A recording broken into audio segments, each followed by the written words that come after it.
So good morning students. Into today's lecture we are starting with the next transport system, second transport system, that is active transport system. Active transport is nothing but the transport of solute against concentration gradient through an energy linked process. It's called as a active transport. Active transport means was what? It is a transport of solute molecule against the concentration gradient. Suppose this is in a bacterial cell membrane or plasma membrane, bilayered plasma membrane. Here the sodium content are high and inside the cell the sodium content are low. Transport of this sodium from the high concentration to the low concentration, it is against the concentration gradient, right? Passive मध्ये काय होत होतं, लो to हाय होत होतं with concentration gradient. इथं काय होतं ॲक्टिव्हमध्ये हाय पासून लो कडे जाणार आहे. आउट इनसाइड द सेल येण्याचं कॉन्सन्ट्रेशन कसं आहे, कमी आहे. आउटसाइड द सेल जास्त आहे आणि हाय पासून लो कडे येते. That is known as against the concentration gradient through the energy link process, that is ATP use करून जे काही ट्रान्सपोर्ट होतं त्याला काय म्हटलं जातं, ॲक्टिव्ह ट्रान्सपोर्ट असं म्हटलं जातं. In this type of transport, a specific molecule is transported from low concentration to the high concentration. And this is against the concentration gradient. आत्ताच ड्रॉ करून दाखवलं. ह्याच्यामध्ये काय होतं तर लो कॉन्सन्ट्रेशन टू हाय कॉन्सन्ट्रेशनकडे ट्रान्सपोर्ट होतं and that is known as against the concentration gradient. As this process is against concentration gradient, active transport mechanism require the use of cell's energy, usually in the form of adenosine triphosphate, that is ATP, generated through cellular metabolism. आताच सांगितलं, हाय to low होत असताना त्या सेलची energy लागते transport होण्यासाठी आणि सेलची energy in the form of काय लागते, in the form of adenosine triphosphate, that is ATP, which is already generated during the cellular metabolism. Cell already तयार करत असते आणि ते वापरून असे ट्रान्सपोर्ट ऑफ सॉल्यूट होत असतं. Active transport mechanism is like a pump. It is aided by carrier proteins. It is like a pump means what? One pump will once the pump will change its configuration to take the solute inside, again it change the configuration to leave the solute inside, and hence it is aided by carrier proteins. Okay, now we will see the some of the properties of the carrier proteins which are situated into that cellular membrane or periplasmic membrane.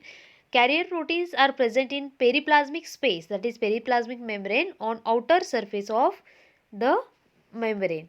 They are present on, this carrier proteins are present on periplasmic membrane. Suppose this is a periplasmic membrane, this carrier protein are situated present in periplasmic, either inside this periplasmic membrane or outside, situated outside the periplasmic surface. Okay, these are substrate specific. These are made up of several subunits and perform the function of transport. These are substrate specific means until and unless the solute molecule goes and bind to this, it does not change its configuration and hence it is substrate specific. Okay, and they show the saturation effect at a high solute concentration. Once the all of the solute present outside the cell goes and attach to each one of the carrier protein present on the periplasmic membrane, they show the saturation effect. Okay,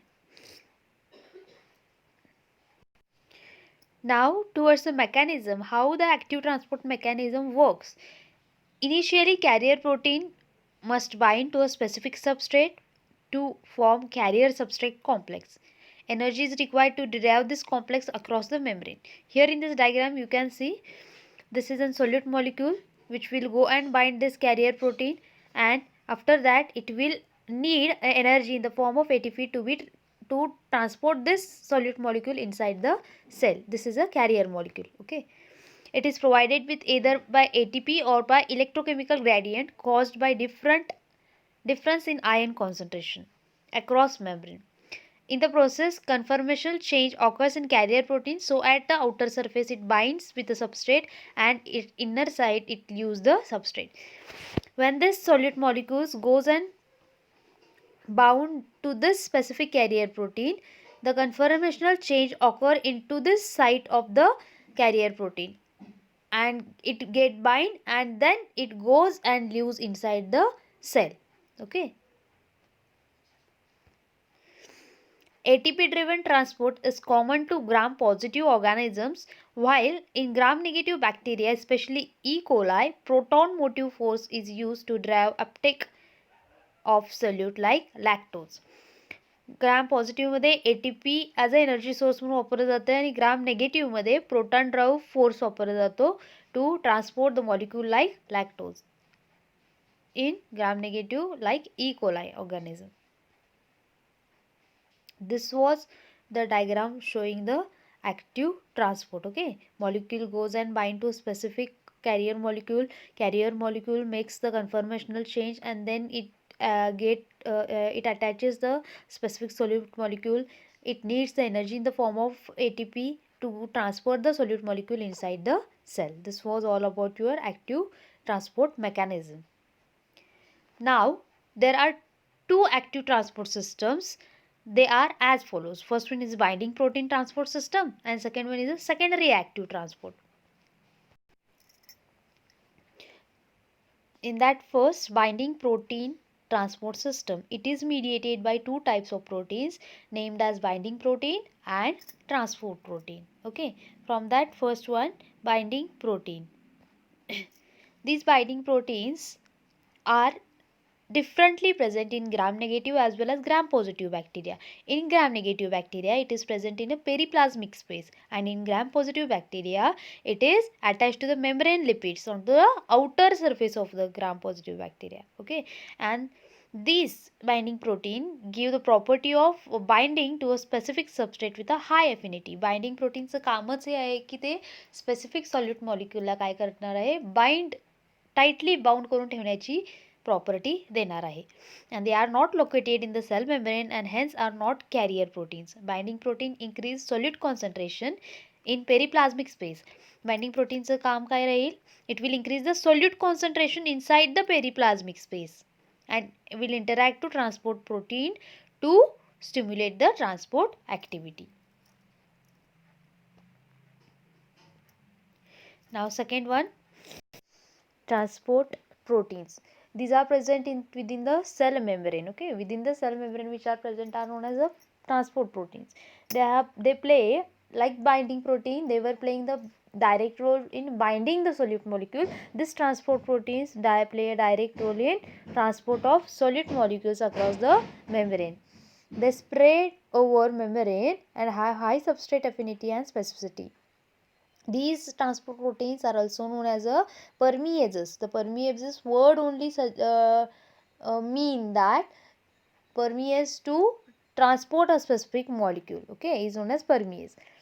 They do not show any catalytic activity. Okay, and about 100 of such proteins are isolated and studied, and these systems are known to be active in bacteria, archaea, and eukaryotes. In E. coli, sugars such as ribose, galactose, maltose, arabinose, and amino acids like glutamate, histidine, and leucine are transported by this mechanism. Okay, this was all about the binding protein transport system, under which it was mediated by two proteins, binding proteins, and second one was transport protein. Now under the two active transport systems, second one to be studied is secondary active transport. Now towards the secondary active transport, transport of proton across a cell membrane due to the flow of electrons through ETC chain or hydrolysis of ATP. एकतर प्रोटॉनचं transport across the cell membrane, एकतर ETCने किंवा hydrolysis of ATPनं by the membrane bound ATPase or oxidation reduction of substrate in anaerobic bacteria during the growth of constituent is known as a secondary active transport. And this secondary active transport are of again three types: symport, antiport, and uniport. Now we will see what is symport, antiport and uniport. Okay. Symport is nothing but it is simultaneous transport of two molecules by same carrier in the same direction across the membrane. Symport means what? Transport of two molecules. These are the two molecules. Transport of two molecules by the same carrier protein. By the same carrier protein into the same direction is known as a symport. Okay. Now antiport, simultaneous transfer of two molecules. Two molecules which are present in a opposite direction with the help of same carrier protein in opposite direction is known as a antiport. Okay. Opposite direction इकडचा इकडे येतो molecule, इकडचा तिकडे जातो. एकच career molecule पण दोन solute molecules वेगवेगळ्या डायरेक्शननं इन अपोजिट डिरेक्शनं जातात, त्याला अँटीपोर्ट म्हणायचं. सेम डिरेक्शननं दोन मॉलिक्यूल एकाच कॅरियर प्रोटीनमधनं गेले तर सिम्पोर्ट म्हणायचं. And last one is uniport. Uniport is a transport of molecule down the electrostatic gradient. Uniport means transport of single molecule across the electrostatic gradient is known as a uniport. Here we have ended with our active transport mechanism. Thank you. Into the next lecture we will start with the last one, and into the next lecture we will end our chapter 2. Thank you.